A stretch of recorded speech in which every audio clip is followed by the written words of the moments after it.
bienvenue dans cette nouvelle édition du Club Éco de la Tribune Objectif Aquitaine.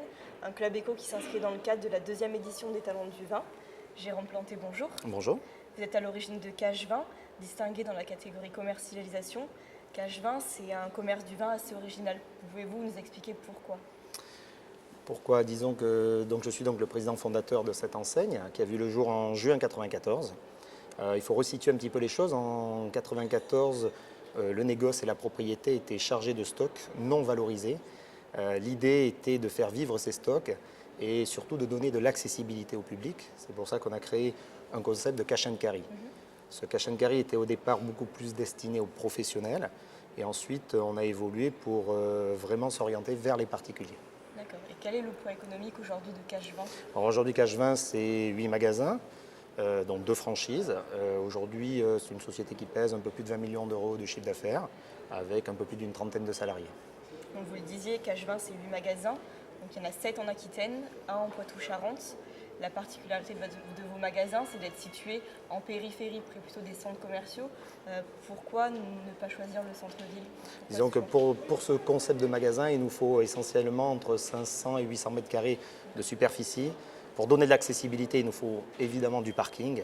Et donc c'est pour ça qu'on se situe surtout en périphérie du centre-ville. Voilà, mais sur des zones de chalandise très larges qui vont de 50 à 150 000 personnes. Et l'autre particularité de Cache Vin, c'est depuis 1997 d'aller dénicher des vins et des spiritueux du monde entier, toute appellation confondue. Comment cela se passe au quotidien en fait ? Il y a des personnes qui vont en Afrique du Sud, en Argentine. Disons que depuis le concept, depuis le départ, depuis 1994, on a mis l'homme au centre du projet. Donc l'homme, le vendeur, au centre de ce projet. Chez nous, la particularité, le vendeur est acheteur. Donc on a un concept de management assez particulier qui demande beaucoup d'investissement, où on parcourt un petit peu tous les vignobles de France et tous les vignobles étrangers, où on va à la rencontre des propriétaires, essayer surtout de dénicher des nouveaux talents et ensuite d'apporter cette valeur ajoutée dans nos magasins qui est notre patte et notre marque de fabrique. D'accord. Et il ne serait pas illogique un jour de voir un Cache Vin hors du Grand Ouest ? La logique voudrait qu'on ait un développement par capillarité. Ce développement se fait tout doucement parce qu'on a des allocations très précises avec des propriétés et qu'on veut respecter les circuits de distribution.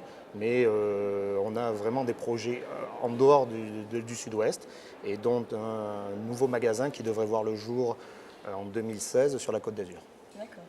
Justement, en parlant de projets, quels sont vos autres projets pour Cache Vin ? Cache Vin, on essaiera de rester toujours sur le territoire national. On n'a pas de projet à l'international.